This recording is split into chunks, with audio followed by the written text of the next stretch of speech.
Halo, selamat pagi anak-anak kelas 6.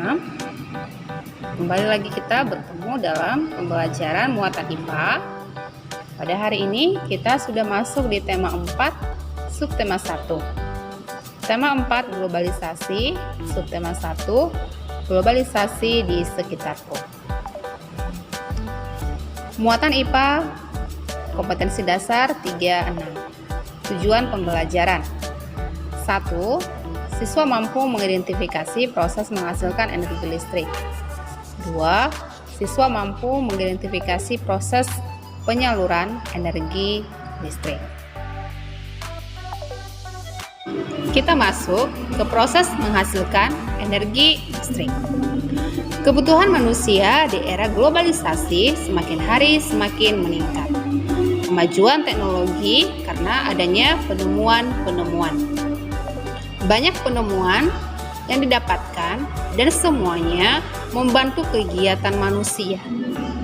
Misalnya penemuan telepon, handphone, televisi, laptop, radio, mikrofon, loudspeaker, dan masih banyak lagi. Sebagian besar penemuan-penemuan membutuhkan energi listrik. Energi listrik merupakan energi yang timbul karena adanya arus listrik yang mengalir melalui hantaran. Sumber energi listrik adalah pembangkit listrik. Contoh pembangkit listrik: pembangkit listrik tenaga air (PLTA), pembangkit listrik tenaga angin atau bayu (PLTB), pembangkit listrik tenaga diesel (PLTD), pembangkit listrik tenaga surya atau cahaya matahari (PLTS), pembangkit listrik tenaga panas bumi (PLTPB), pembangkit listrik tenaga ombak gelombang laut (PLTGL), dan pembangkit listrik tenaga nuklir atau PLTN. Pada pertemuan kali ini kita akan membahas pembangkit listrik tenaga air atau PLTA. Pembangkit listrik tenaga air dapat menghasilkan energi listrik dengan cara memanfaatkan energi air yang mengalir. Aliran air dapat berasal dari aliran air terjun, aliran sungai yang deras, atau air yang dialirkan melalui pipa-pipa khusus yang tujuannya untuk menggerakkan turbin. Gerakan turbin nantinya akan diubah menjadi energi listrik di dalam generator. Contoh PLTA yang ada di Indonesia adalah PLTA atau pembangkit listrik tenaga air Sigura-gura, PLTA Jatiluhur yang ada di Purwakarta, Jawa Barat, PLTA Kayan berada di Kalimantan Utara, dan masih banyak lagi PLTA yang ada di Indonesia. Perhatikan skema kerja dari pembangkit listrik tenaga air PLTA berikut. Yang dimasukkan ke dalam waduk atau jalur masuk akan masuk melalui pipa besar dan aliran air sungai, air terjun atau waduk sebagai sumber energi pembangkit listrik yang mampu menggerakkan turbin. Perubahan yang terjadi dari energi potensial menjadi energi kinetik. Selanjutnya, gerakan kincir air pada turbin menggerakkan dinamo atau generator yang kemudian membangkitkan listrik. Kecepatan turbin berputar disesuaikan dengan kecepatan aliran air.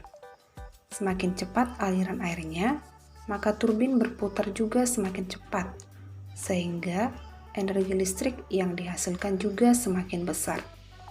Maka terjadilah perubahan energi gerak menjadi energi listrik yang kemudian disalurkan melalui transmisi listrik.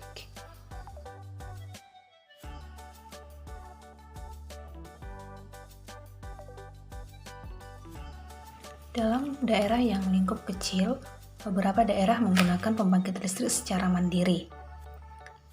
Memiliki prinsip seperti PLTA untuk memenuhi kebutuhan listrik warga sekitar saja.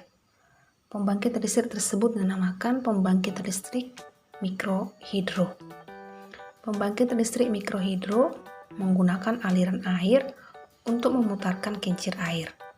Kincir air kemudian menggerakkan turbin hingga menghasilkan listrik. Untuk lebih jelasnya skema PLTA, silahkan video berikut ditonton. Halo, siapa yang pernah mengunjungi Waduk Jatiluhur yang terletak di Jawa Barat? Tahukah kamu pemanfaatan waduk? Waduk dapat menampung air dalam jumlah yang sangat banyak. Energi air pada waduk tersebut kemudian dapat dimanfaatkan untuk membangkitkan listrik. Energi listrik tersebut digunakan oleh masyarakat dalam kehidupan sehari-hari. Seperti apa ya proses pembangkit listrik tenaga air? Yuk kita simak bersama-sama.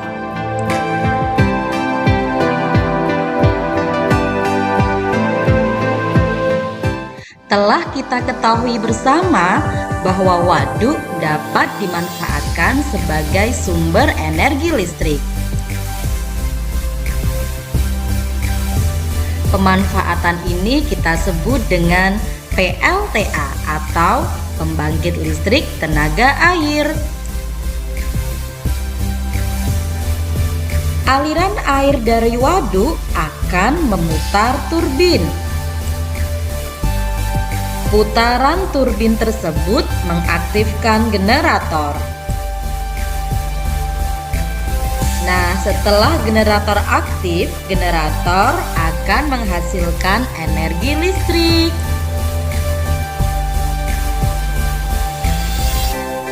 Energi listrik yang dihasilkan dialirkan ke pemukiman penduduk melalui kabel-kabel. Nah, energi listrik yang dihasilkan dapat dimanfaatkan penduduk untuk menghidupkan peralatan listrik, misalnya lampu, televisi, dan alat rumah tangga lainnya. Nah, arus air ini merupakan salah satu energi alternatif pengganti energi BBM atau bahan bakar minyak. Selain lebih murah, arus air ini juga sangat ramah lingkungan. Selain air, contoh lainnya yang termasuk sumber energi alternatif adalah matahari, angin, panas bumi, limbah sisa tanaman pertanian, dan kotoran ternak. Anak-anak, demikianlah video skema pembangkit listrik tenaga air. Sekarang kita lanjutkan materi kita, bagaimana proses penyaluran energi listrik hingga sampai kepada permukiman warga dan kepada pabrik-pabrik yang menggunakan listrik tersebut. Listrik yang dihasilkan oleh PLTA disalurkan ke rumah-rumah, gedung perkantoran, dan pabrik. Besarnya jumlah energi listrik yang disalurkan disesuaikan dengan kebutuhan. Nah, anak-anak, perhatikanlah skema penyaluran energi listrik berikut. Pada gambar yang pertama, energi listrik yang dihasilkan oleh pembangkit listrik tenaga air siap untuk disalurkan ke pabrik, ke gedung-gedung perkantoran, sekolah, dan rumah-rumah penduduk. Gambar yang kedua, energi listrik disalurkan terlebih dahulu melalui kabel-kabel besar yang terpasang di menara saluran udara tegangan ekstra tinggi, disingkat SUTET.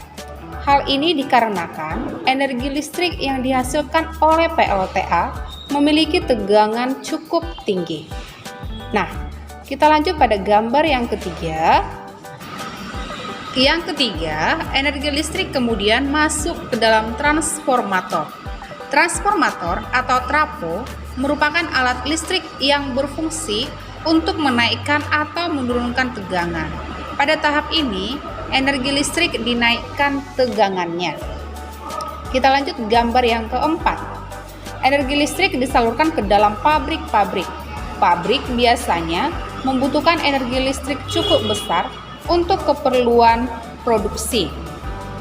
Gambar nomor 5, energi listrik kemudian masuk kembali ke dalam transformator. Transformator ini berfungsi untuk menurunkan tegangan. Tujuannya agar tidak terjadi kelebihan energi listrik saat akan disalurkan ke gedung perkantoran dan rumah-rumah. Karena energi listrik yang digunakan pada pabrik lebih besar daripada perkantoran dan rumah-rumah.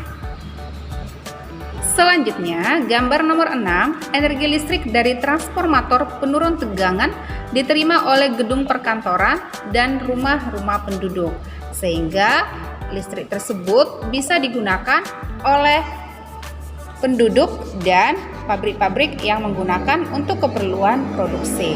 Nah, anak-anak, begitulah skema penyaluran energi listrik sehingga sampai kita konsumsi atau kita gunakan. Nah, dalam menyalurkan energi listrik, kadang terjadi gangguan yang mengakibatkan terputusnya penyaluran listrik ke tempat-tempat yang membutuhkan.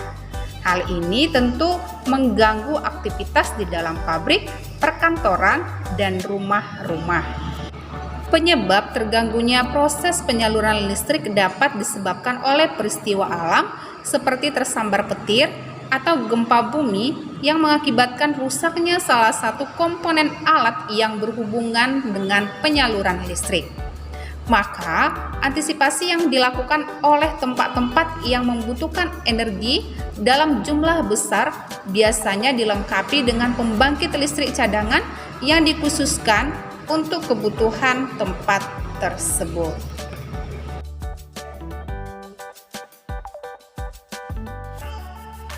Anak-anak, demikianlah materi pembelajaran kita hari ini. Semoga bermanfaat. Sekian dan terima kasih. Shalom, Tuhan memberkati.